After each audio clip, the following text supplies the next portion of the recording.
Hello, how are you? So glad you're here. Today is actually one of my favorite things I've written, and the title cracks me up. Are you dumber than a 1-year-old AI? My answer is yes, personally. So I'm excited to dive into it with you. Remember the show Are You Smarter Than a 5th Grader? The one where adults get humbled by elementary school trivia and we all laugh or cringe when adults stumble over the name of capitals or don't know how many sides are in a decagon. It's funny, but it's also a mirror. It shows and reveals a collective anxiety that not knowing something basic means we're not smart. But let's challenge that idea, because in a world accelerating with AI, real-time data, voice search, everything, is it more important to know the answer or to know how to find the answer? Answer a question, which one's smarter? We live in a shifting ecosystem of assessments. From standardized testing to job performance reviews to social media hot takes, we're constantly being evaluated by what we know. Yet the landscape of information, of intelligence, is evolving fast. Knowing used to mean memorization. Today, it also includes the ability to navigate. Tomorrow will also include that we need to collaborate with the machines. AI is the new wait, hold on. How did it go? AI is the new UI. The South by Southwest moment that changed my thinking was a panel at AI, a panel talking about AI competitiveness, and that's actually where I heard the saying AI is the new UI. But one thing was made crystal clear. AI is not coming. It is already clocked in and it's waiting for you at your next job. Businesses aren't preparing for some distant tech future. They're hiring now based on who can work with these tools. They're investing in those who perform, optimize, and adapt, not simply people who recall. So when the floor opened for questions, I actually did have a question. I'm a question girly. I love to ask. I said, as businessmen, you say you want workers to use AI tools well, but students are being taught not to use them. How do we reassess how we assess? The question pulled on a deeper thread. We praise workers for finding answers with tools. We shame students for not memorizing them. This contradiction isn't just about education versus business, it's about an outdated morality assigned to memory. Are you smarter than a search engine? My phone can get me to any destination faster than my grandfather's map ever could. But if I don't memorize the route, I'm labeled less smart or too dependent. Is that fair? Is that even true? My grandfather's generation had maps. Mine has Google.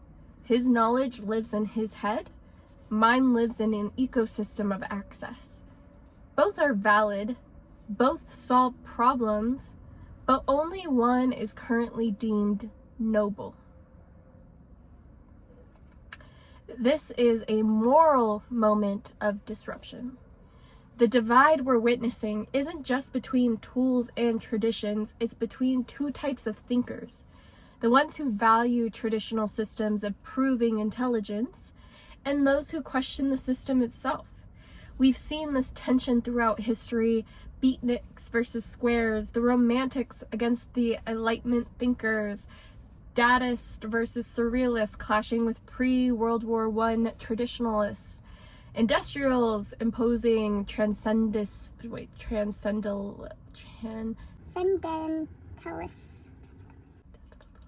Every era stages its own battle between its past and what's pushing forward. This time, the stakes are higher because the future holds tools that could break generational cycles. democratize access, and build things we didn't even know we needed. Teach how to ask, not just the answer.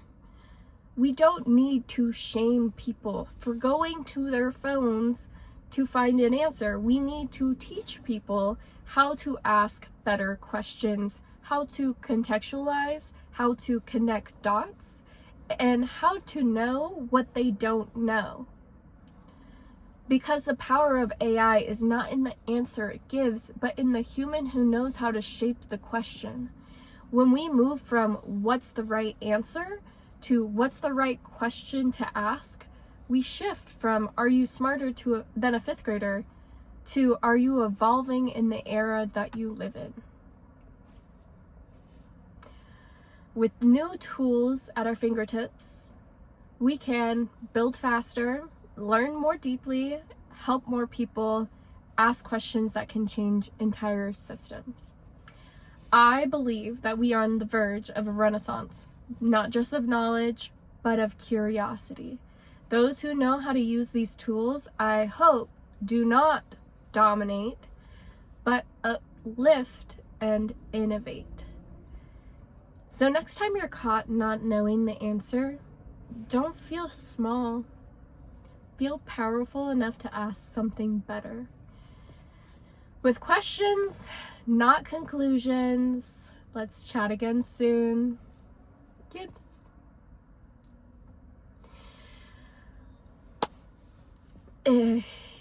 Yeah. I don't want to overspeak. It's such a hot topic, but like,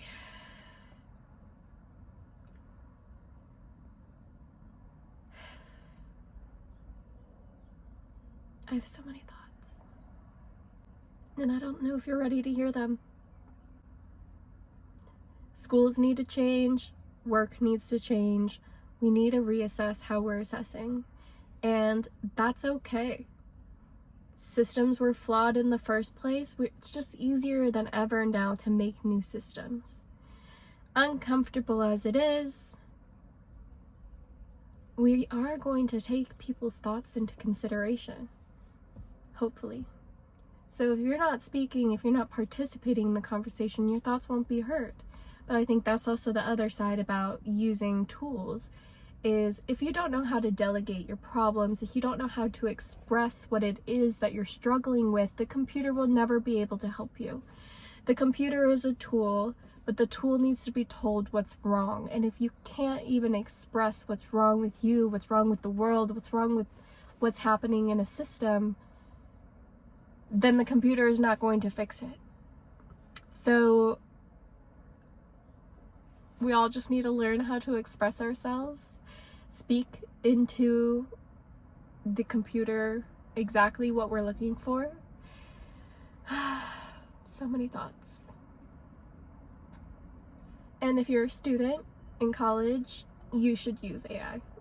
Because if you're going into a job, they want you to use AI. So, it's complex. It's complex. The school systems need to change how we're assessing. Businesses need to change how we're assessing. Achievement has shifted. What is success? That's the new question. Can't wait to see you next time. Bye.